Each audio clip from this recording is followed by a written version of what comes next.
بسم الله الرحمن الرحيم.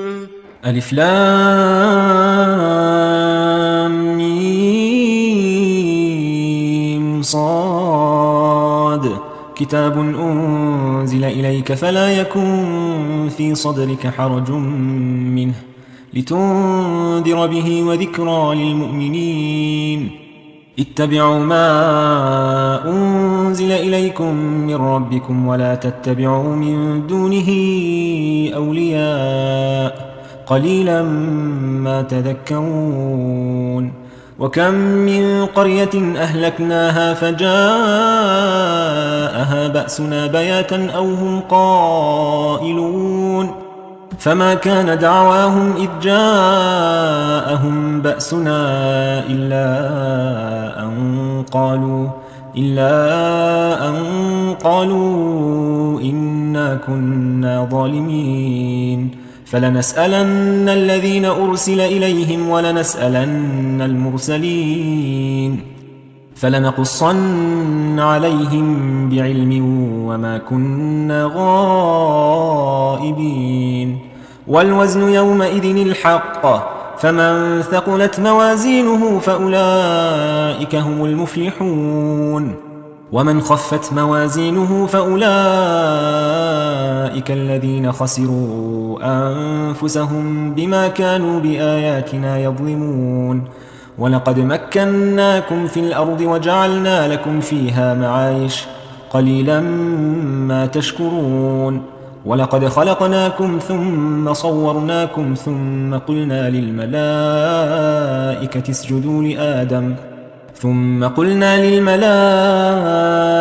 اسجدوا لآدم فسجدوا إلا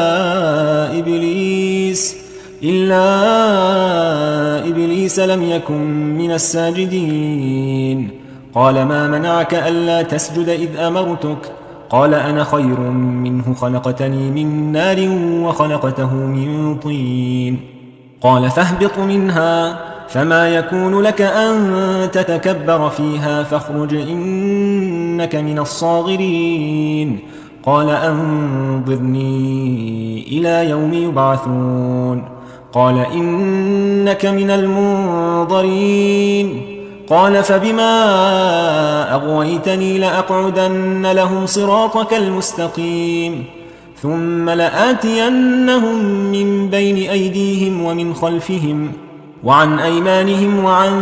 شمائلهم ولا تجد أكثرهم شاكرين. قال اخرج منها مذءوما مدحورا لمن تبعك منهم لأملأن جهنم منكم أجمعين. ويا آدم اسكن أنت وزوجك الجنة فكلا من حيث شئتما ولا تقربا هذه الشجرة فتكونا من الظالمين. فوسوس لهما الشيطان ليبديا لهما ما وري عنهما من سوآتهما وقال ما نهاكما ربكما عن هذه الشجرة إلا أن تكونا ملكين أو تكونا من الخالدين. وقاسمهما إني لكما لمن الناصحين. فدلاهما بغرور فلما ذاقا الشجرة بدت لهما سوآتهما وطفقا يخصفان عليهما من ورق الجنة وناداهما ربهما ألم أنهكما عن تلكما الشجرة وأقل لكما إن الشيطان لكما عدو مبين. قالا ربنا ظلمنا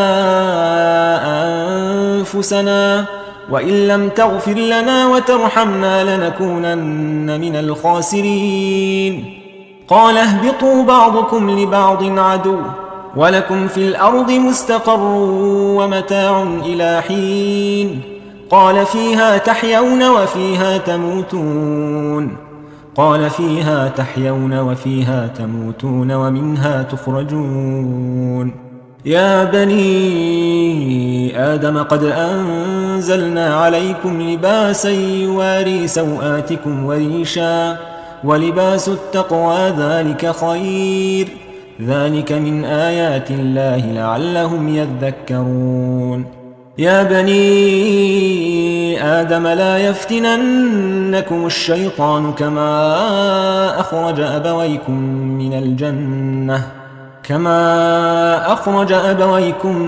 من الجنة ينزع عنهما لباسهما ليريهما سوآتهما إنه يراكم هو وقبيله من حيث لا ترونهم إنا جعلنا الشياطين أولياء للذين لا يؤمنون. وإذا فعلوا فاحشة قالوا وجدنا عليها آباءنا والله أمرنا بها قل إن الله لا يأمر بالفحشاء أتقولون على الله ما لا تعلمون. قل أمر ربي بالقسط وأقيموا وجوهكم عند كل مسجد وادعوه مخلصين له الدين كما بدأكم تعودون. فريقا هدى وفريقا حق عليهم الضلالة إنهم اتخذوا الشياطين أولياء من دون الله ويحسبون أنهم مهتدون. يا بني آدم خذوا زينتكم عند كل مسجد وكلوا واشربوا ولا تسرفوا إنه لا يحب المسرفين. قل من حرم زينة الله التي أخرج لعباده والطيبات من الرزق قل هي للذين آمنوا في الحياة الدنيا خالصة يوم القيامة كذلك نفصل الآيات لقوم يعلمون. قل إنما حرم ربي الفواحش ما ظهر منها وما بطن والإثم والبغي بغير الحق وأن تشركوا بالله ما لم ينزل به سلطانا وأن تقولوا على الله ما لا تعلمون. ولكل أمة أجل فإذا جاء أجلهم لا يستأخرون ساعة ولا يستقدمون. يا بني آدم إما يأتينكم رسل منكم يقصون عليكم آياتي فمن اتقى وأصلح فلا خوف عليهم ولا هم يحزنون. والذين كذبوا بآياتنا واستكبروا عنها أولئك أصحاب النار هم فيها خالدون. فمن أظلم ممن افترى على الله كذبا أو كذب بآياته أولئك ينالهم نصيبهم من الكتاب حتى إذا جاءتهم رسلنا يتوفونهم قالوا أين ما كنتم تدعون من دون الله قالوا ضلوا عنا وشهدوا على أنفسهم أنهم كانوا كافرين. قال ادخلوا في قد خلت من قبلكم من الجن والإنس في النار كلما دخلت أمة لعنت أختها حتى إذا اداركوا فيها جميعا قالت أخراهم لأولاهم ربنا هؤلاء أضلونا فآتهم عذابا ضعفا من النار قال لكل ضعف ولكن لا تعلمون. وقالت أولاهم لأخراهم فما كان لكم علينا من فضل فذوقوا العذاب بما كنتم تكسبون. إن الذين كذبوا بآياتنا واستكبروا عنها لا تفتح لهم أبواب السماء ولا يدخلون الجنة حتى يلج الجمل في سم الخياط وكذلك نجزي المجرمين لهم من جهنم مهاد ومن فوقهم غواش وكذلك نجزي الظالمين والذين آمنوا وعملوا الصالحات لا نكلف نفسا إلا وسعها أولئك أصحاب الجنة هم فيها خالدون ونزعنا ما في صدورهم من غل تجري من تحتهم الأنهار وقالوا الحمد لله الذي هدانا لهذا وما كنا لنهتدي لولا أن هدانا الله لقد جاءت رسل ربنا بالحق ونودوا أن تلكم الجنة أورثتموها بما كنتم تعملون ونادى أصحاب الجنة أصحاب النار أن قد وجدنا ما وعدنا ربنا حقا فهل وجدتم ما وعد ربكم حقا قالوا نعم فأذن مؤذن بينهم اللعنة الله على الظالمين الذين يصدون عن سبيل الله ويبغونها عوجا وهم بالآخرة كافرون وبينهما حجاب وعلى الأعراف رجال يعرفون كلا بسيماهم ونادوا أصحاب الجنة أن سلام عليكم لم يدخلوها وهم يطمعون وإذا صرفت أبصارهم تلقاء أصحاب النار قالوا ربنا لا تجعلنا مع القوم الظالمين ونادى أصحاب الأعراف رجالا يعرفونهم بسيماهم قالوا ما أغنى عنكم جمعكم وما كنتم تستكبرون أهؤلاء الذين أقسمتم لا ينالهم الله برحمة ادخلوا الجنة لا خوف عليكم ولا أنتم تحزنون ونادى أصحاب النار أصحاب الجنة أن أفيضوا علينا من الماء أو مما رزقكم الله قالوا إن الله حرمهما على الكافرين الذين اتخذوا دينهم لهوا ولعبا وغرتهم الحياة الدنيا فاليوم ننساهم كما نسوا لقاء يومهم هذا وما كانوا بآياتنا يجحدون ولقد جئناهم بكتاب فصلناه على علم هدى ورحمة لقوم يؤمنون هل ينظرون إلا تأويله يوم يأتي تأويله يقول الذين نسوه من قبل قد جاءت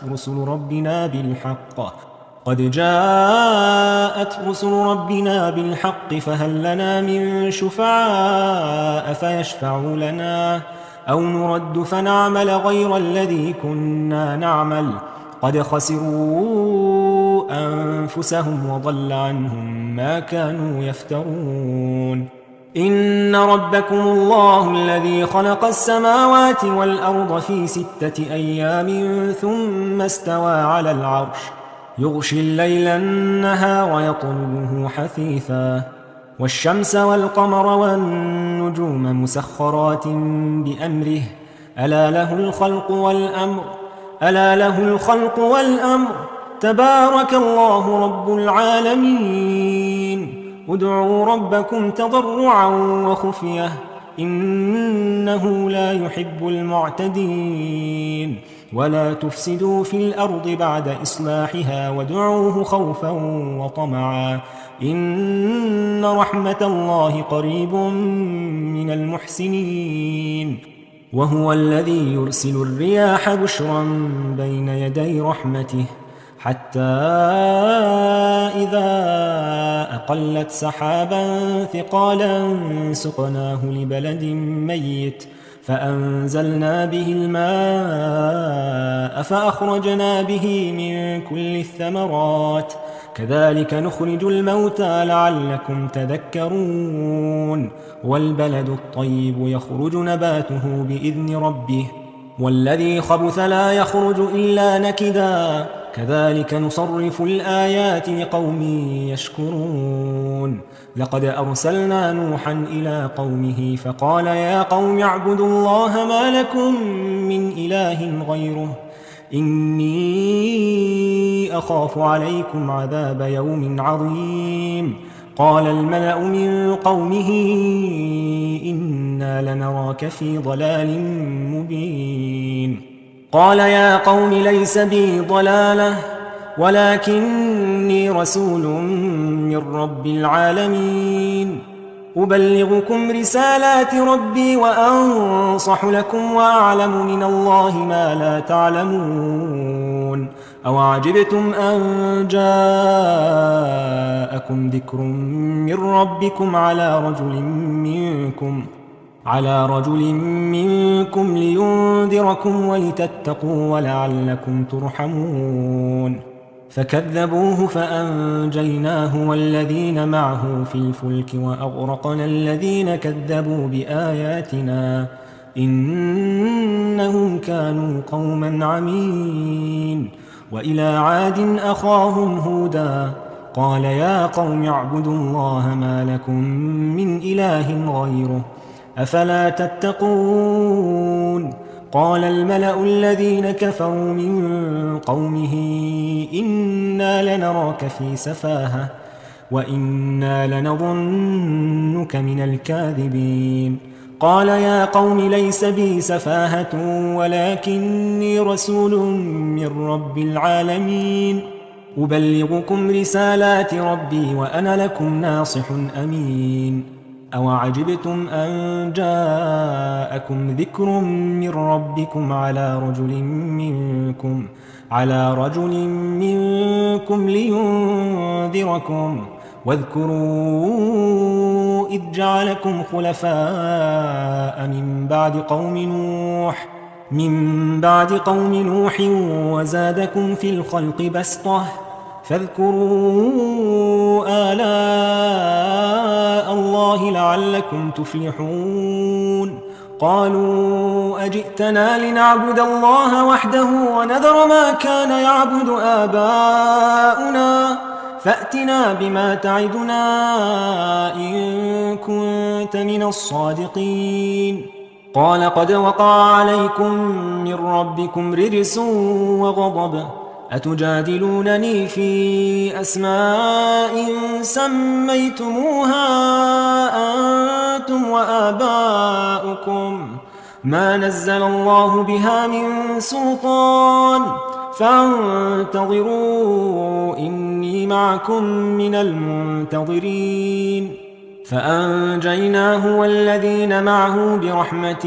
منا وقطعنا دابر الذين كذبوا بآياتنا وما كانوا مؤمنين وإلى ثمود أخاهم صالحا قال يا قوم اعبدوا الله ما لكم من إله غيره قد جاءتكم بينة من ربكم هذه ناقة الله لكم آية فذروها تأكل في أرض الله ولا تمسوها بسوء فيأخذكم عذاب أليم واذكروا إذ جعلكم خلفاء من بعد عاد وبوأكم في الأرض تتخذون من سهولها قصورا وتنحتون الجبال بيوتا فاذكروا آلاء الله ولا تعثوا في الأرض مفسدين قال الملأ الذين استكبروا من قومه للذين استضعفوا لمن آمن منهم أتعلمون أن صالحا مرسل من ربه قالوا إنا بما أرسل به مؤمنون قال الذين استكبروا إنا بالذي آمنتم به كافرون فعقروا الناقة وعتوا عن أمر ربهم وقالوا يا صالح ائتنا بما تعدنا إن كنت من المرسلين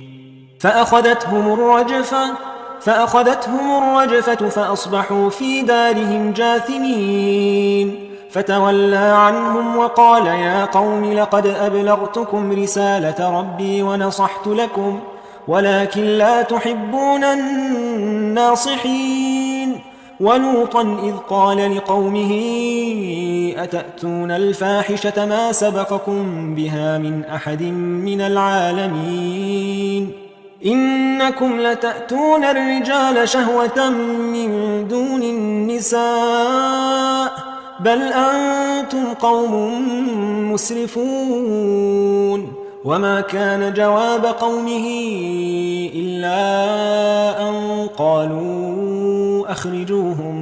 أخرجوهم من قريتكم إنهم أناس يتطهرون فأنجيناه وأهله إلا امرأته كانت من الغابرين وأمطرنا عليهم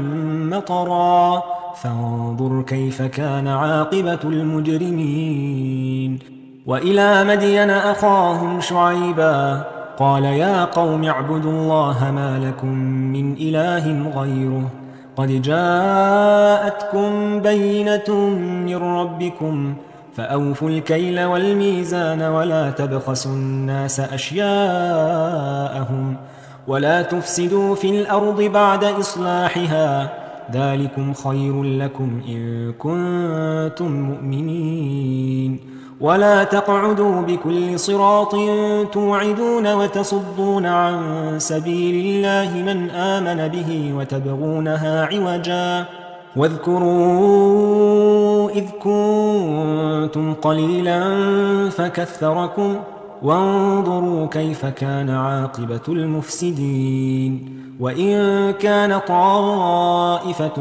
منكم آمنوا بالذي أرسلت به وطائفة لم يؤمنوا فاصبروا حتى يحكم الله بيننا وهو خير الحاكمين قال الملأ الذين استكبروا من قومه لنخرجنك يا شعيب والذين آمنوا معك من قريتنا أو لتعودن في ملتنا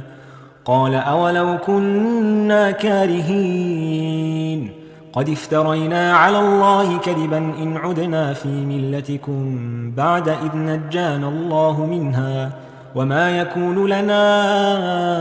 أن نعود فيها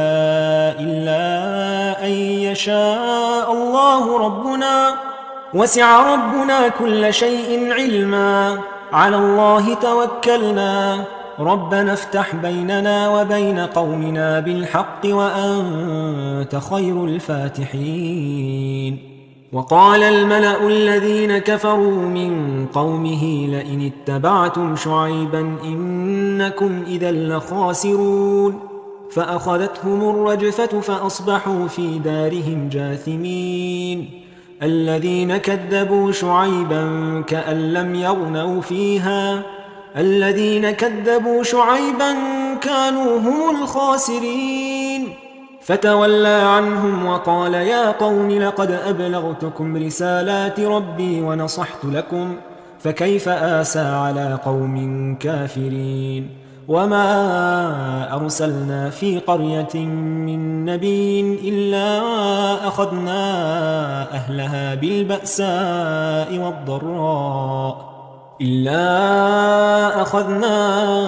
أهلها بالبأساء والضراء لعلهم يضرعون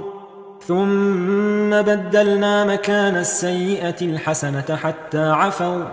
حتى عفوا وقالوا قد مس آباءنا الضراء والسراء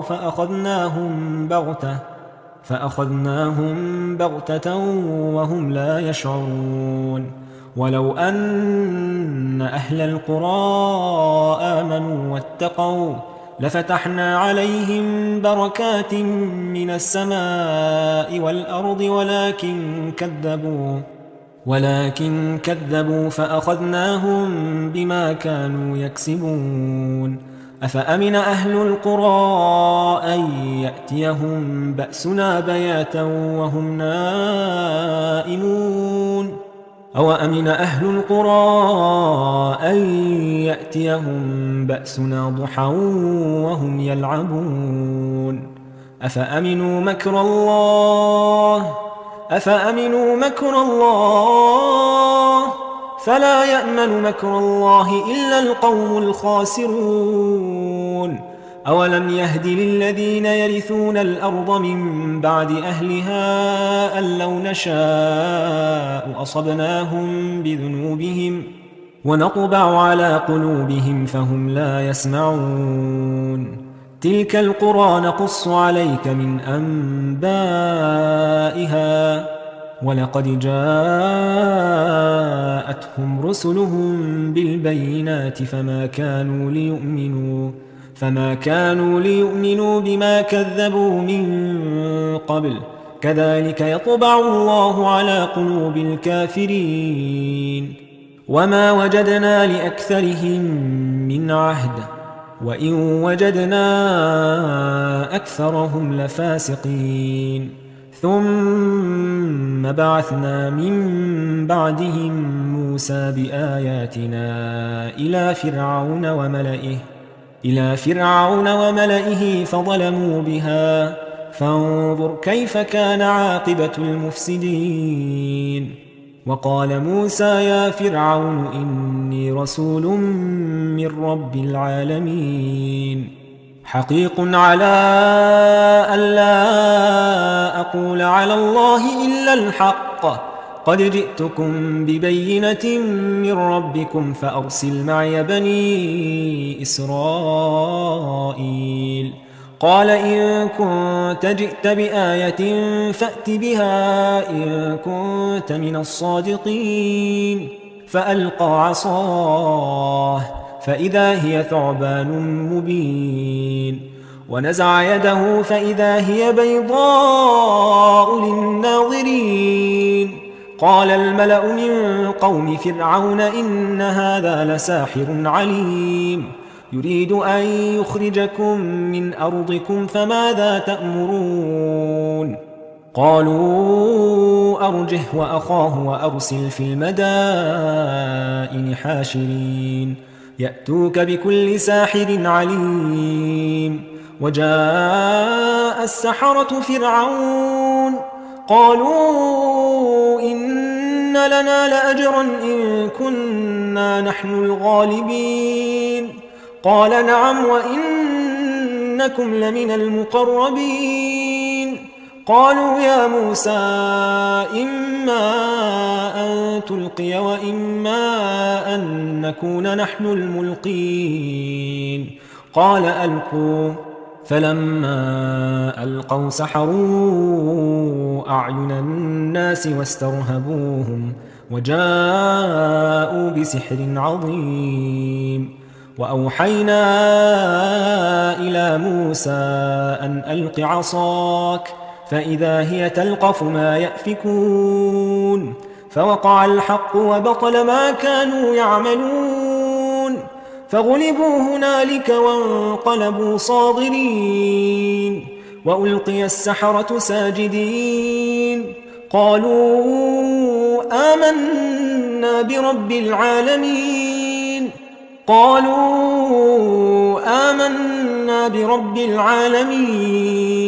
رب موسى وهارون قال فرعون آمنتم به قبل أن آذن لكم إن هذا لمكر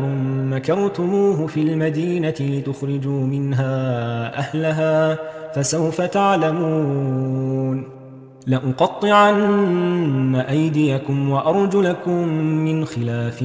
ثم لأصلبنكم أجمعين قالوا إنا إلى ربنا منقلبون وما تنقم منا إلا أن آمنا بآيات ربنا لما جاءتنا ربنا أفرغ علينا صبرا وتوفنا مسلمين. وقال الملأ من قوم فرعون أتذر موسى وقومه ليفسدوا في الأرض ويذرك وآلهتك قال سنقتل أبناءهم ونستحيي نساءهم وإنا فوقهم قاهرون. قال موسى لقومه استعينوا بالله واصبروا إن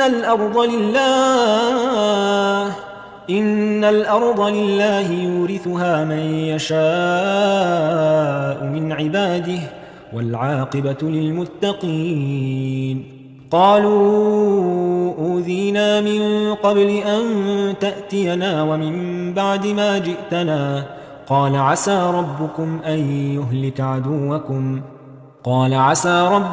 أن يهلك عدوكم ويستخلفكم في الأرض فينظر كيف تعملون. ولقد أخذنا آل فرعون بالسنين ونقص من الثمرات لعلهم يذكرون. فإذا جاءتهم الحسنة قالوا لنا هذه وإن تصبهم سيئة يطيروا بموسى ومن معه ألا إنما طائرهم عند الله ولكن أكثرهم لا يعلمون. وقالوا مهما تأتينا به من آية لتسحرنا بها فما نحن لك بمؤمنين. فأرسلنا عليهم الطوفان والجراد والقمل والضفادع والدم آيات مفصلات فاستكبروا وكانوا قوما مجرمين. ولما وقع عليهم الرجس قالوا يا موسى ادع لنا ربك بما عهد عندك لئن كشفت عنا الرجس لنؤمنن لك ولنرسلن معك بني إسرائيل. فلما كشفنا عنهم الرجز إلى أجل هم بالغوه إذا هم ينكثون. فانتقمنا منهم فأغرقناهم في اليم بأنهم كذبوا بآياتنا وكانوا عنها غافلين. وأورثنا القوم الذين كانوا يستضعفون مشارق الأرض ومغاربها التي باركنا فيها وتمت كلمة ربك الحسنى على بني إسرائيل بما صبروا ودمرنا ما كان يصنع فرعون وقومه وما كانوا يعرشون. وجاوزنا ببني إسرائيل البحر فأتوا على قوم يعكفون على أصنام لهم قالوا يا موسى اجعل لنا إلها كما لهم آلهة قال إنكم قوم تجهلون. إن هؤلاء متبر ما هم فيه وباطل ما كانوا يعملون. قال أغير الله أبغيكم إلها وهو فضلكم على العالمين. وإذ أنجيناكم من آل فرعون يسومونكم سوء العذاب يقتلون أبناءكم ويستحيون نساءكم وفي ذلكم بلاء من ربكم عظيم. وواعدنا موسى 30 ليلة وأتممناها ب10 فتم ميقات ربه 40 ليلة. وقال موسى لأخيه هارون اخلفني في قومي وأصلح ولا تتبع سبيل المفسدين. ولما جاء موسى لميقاتنا وكلمه ربه قال رب أرني أنظر إليك قال لن تراني ولكن انظر إلى الجبل فإن استقر مكانه فسوف تراني فلما تجلى ربه للجبل جعله دكا وخر موسى صعقا فلما أفاق قال سبحانك تبت إليك وأنا أول المؤمنين. قال يا موسى إني اصطفيتك على الناس برسالاتي وبكلامي فخذ ما آتيتك وكن من الشاكرين. وكتبنا له في الألواح من كل شيء موعظة وتفصيلا لكل شيء فخذها بقوة وأمر قومك يأخذوا بأحسنها سأريكم دار الفاسقين. سأصرف عن آياتي الذين يتكبرون في الأرض بغير الحق وإن يروا كل آية لا يؤمنوا بها وإن يروا سبيل الرشد لا يتخذوه سبيلا وإن يروا سبيل الغي يتخذوه سبيلا ذلك بأنهم كذبوا بآياتنا وكانوا عنها غافلين. والذين كذبوا بآياتنا ولقاء الآخرة حبطت أعمالهم هل يجزون إلا ما كانوا يعملون. واتخذ قوم موسى من بعده من حليهم عجلا جسدا له خوار ألم يروا أنه لا يكلمهم ولا يهديهم سبيلا اتخذوه وكانوا ظالمين. ولما سقط في أيديهم ورأوا أنهم قد ضلوا قالوا لئن لم يرحمنا ربنا ويغفر لنا لنكونن من الخاسرين. ولما رجع موسى إلى قومه غضبان أسفا قال بئس ما خلفتموني من بعدي أعجلتم أمر ربكم وألقى الألواح وأخذ برأس أخيه يجره إليه قال ابن أم إن القوم استضعفوني وكادوا يقتلونني فلا تشمت بي الأعداء ولا تجعلني مع القوم الظالمين. قال رب اغفر لي ولأخي وأدخلنا في رحمتك وأنت أرحم الراحمين. إن الذين اتخذوا العجل سينالهم غضب من ربهم وذلة في الحياة الدنيا وكذلك نجزي المفترين. والذين عملوا السيئات ثم تابوا من بعدها وآمنوا إن ربك من بعدها لغفور رحيم. ولما سكت عن موسى الغضب أخذ الألواح وفي نسختها هدى ورحمة للذين هم لربهم يرهبون. واختار موسى قومه 70 رجلا لميقاتنا فلما أخذتهم الرجفة قال رب لو شئت أهلكتهم من قبل وإياي أتهلكنا بما فعل السفهاء منا إن هي إلا فتنتك تضل بها من تشاء وتهدي من تشاء أنت ولينا فاغفر لنا وارحمنا وأنت خير الغافرين. واكتب لنا في هذه الدنيا حسنة وفي الآخرة إنا هدنا إليك قال عذابي أصيب به من أشاء ورحمتي وسعت كل شيء فسأكتبها للذين يتقون ويؤتون الزكاة والذين هم بآياتنا يؤمنون الذين يتبعون الرسول النبي الأمي الذي يجدونه مكتوبا عندهم في التوراة والإنجيل يأمرهم بالمعروف وينهاهم عن المنكر ويحل لهم الطيبات ويحرم عليهم الخبائث ويضع عنهم إصرهم والأغلال التي كانت عليهم فالذين آمنوا به وعزروه ونصروه واتبعوا النور الذي أنزل معه أولئك هم المفلحون. قل يا أيها الناس إني رسول الله إليكم جميعا الذي له ملك السماوات والأرض لا إله إلا هو يحيي ويميت. فآمنوا بالله ورسوله النبي الأمي الذي يؤمن بالله وكلماته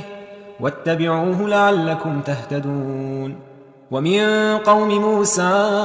أمة يهدون بالحق وبه يعدلون.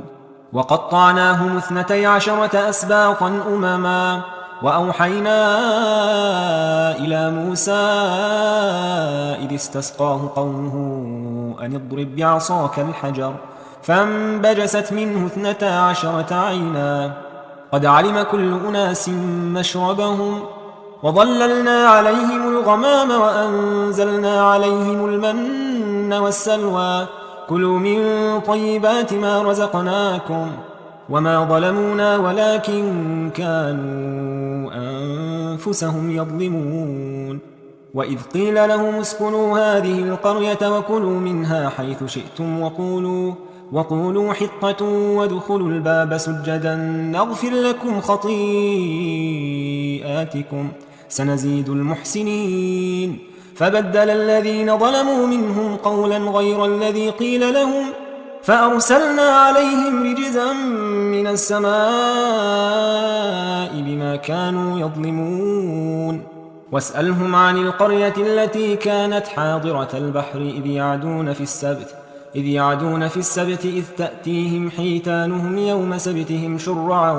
ويوم لا يسبتون لا تأتيهم كذلك نبلوهم بما كانوا يفسقون. وإذ قالت أمة منهم لم تعظون قوما الله مهلكهم أو معذبهم عذابا شديدا قالوا معذرة إلى ربكم ولعلهم يتقون. فلما نسوا ما ذكروا به أنجينا الذين ينهون عن السوء وأخذنا الذين ظلموا بعذاب بئيس بما كانوا يفسقون. فلما عتوا عما نهوا عنه قلنا لهم كونوا قردة خاسئين. وإذ تأذن ربك ليبعثن عليهم إلى يوم القيامة من يسومهم سوء العذاب إن ربك لسريع العقاب وإنه لغفور رحيم. وقطعناهم في الأرض أمما منهم الصالحون ومنهم دون ذلك وبلوناهم بالحسنات والسيئات لعلهم يرجعون. فخلف من بعدهم خلف ورثوا الكتاب يأخذون عرض هذا الأدنى ويقولون سيغفر لنا وإن يأتهم عرض مثله يأخذوه ألم يؤخذ عليهم ميثاق الكتاب ألا يقولوا على الله إلا الحق ودرسوا ما فيه والدار الآخرة خير للذين يتقون أفلا تعقلون. والذين يمسكون بالكتاب وأقاموا الصلاة إنا لا نضيع أجر المصلحين. وإذ نتقنا الجبل فوقهم كأنه ظلة وظنوا أنه واقع بهم خذوا ما آتيناكم بقوة واذكروا ما فيه لعلكم تتقون. وإذ أخذ ربك من بني آدم من ظهورهم ذريتهم وأشهدهم على أنفسهم ألست بربكم قالوا بلى شهدنا أن تقولوا يوم القيامة إنا كنا عن هذا غافلين أو تقولوا إنما أشرك آباؤنا من قبل وكنا ذرية من بعدهم أفتهلكنا بما فعل المبطلون وكذلك نفصل الآيات ولعلهم يرجعون. واتل عليهم نبأ الذي آتيناه آياتنا فانسلخ منها فأتبعه الشيطان فكان من الغاوين. ولو شئنا لرفعناه بها ولكنه أخلد إلى الأرض واتبع هواه فمثله كمثل الكلب إن تحمل عليه يلهث أو تتركه يلهث ذلك مثل القوم الذين كذبوا بآياتنا فاقصص القصص لعلهم يتفكرون ساء مثلا القوم الذين كذبوا بآياتنا وأنفسهم كانوا يظلمون من يهد الله فهو المهتدي ومن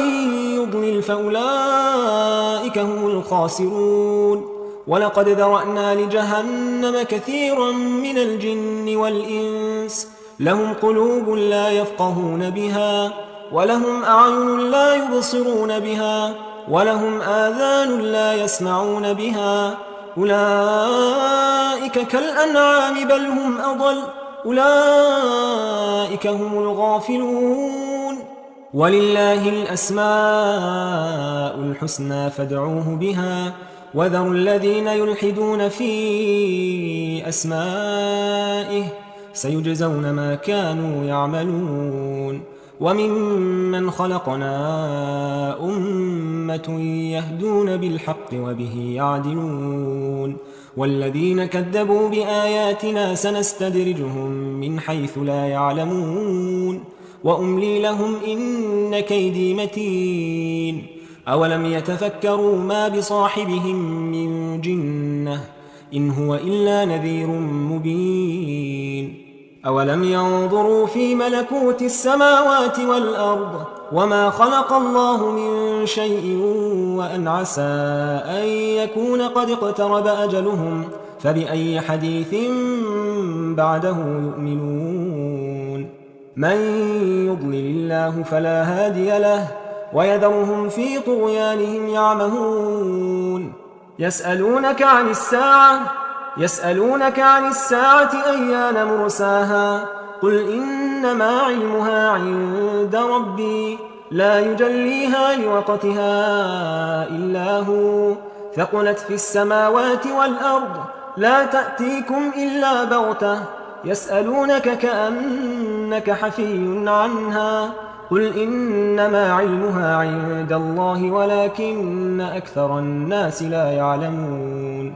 قل لا أملك لنفسي نفعا ولا ضرا إلا ما شاء الله ولو كنت أعلم الغيب لاستكثرت من الخير وما مسني السوء إن أنا إلا نذير وبشير لقوم يؤمنون هو الذي خلقكم من نفس واحدة وجعل منها زوجها ليسكن إليها فلما تغشاها حملت حملا خفيفا فمرت به فلما أثقلت دعوى الله ربهما لئن آتيتنا صالحا لنكونن من الشاكرين فلما آتاهما صالحا جعلا له شركاء فيما آتاهما فتعالى الله عما يشركون أيشركون ما لا يخلق شيئا وهم يخلقون ولا يستطيعون لهم نصرا ولا أنفسهم ينصرون وإن تدعوهم إلى الهدى لا يتبعوكم سواء عليكم أدعوتموهم أم أنتم صامتون إن الذين تدعون من دون الله عباد أمثالكم فادعوهم فليستجيبوا لكم إن كنتم صادقين ألهم أرجل يمشون بها أم لهم أيدي يبطشون بها أم لهم أعين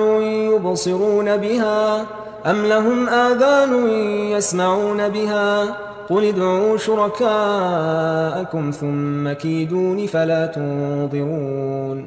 إن وليي الله الذي نزل الكتاب وهو يتولى الصالحين والذين تدعون من دونه لا يستطيعون نصركم ولا أنفسهم ينصرون وإن تدعوهم إلى الهدى لا يسمعوا وتراهم ينظرون إليك وهم لا يبصرون خذ العفو وأمر بالعرف وأعرض عن الجاهلين. وإما ينزغنك من الشيطان نزغ فاستعذ بالله إنه سميع عليم. إن الذين اتقوا إذا مسهم طائف من الشيطان تذكروا فإذا هم مبصرون وإخوانهم يمدونهم في الغي ثم لا يقصرون. وإذا لم تأتيهم بآية قالوا لولا اجتبيتها قل إنما أتبع ما يوحى إلي من ربي هذا بصائر من ربكم وهدى ورحمة لقوم يؤمنون.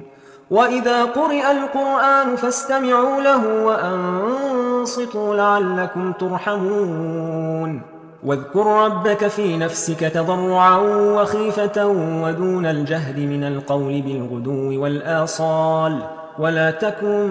من الغافلين. إن الذين عند ربك لا يستكبرون عن عبادته ويسبحونه وله يسجدون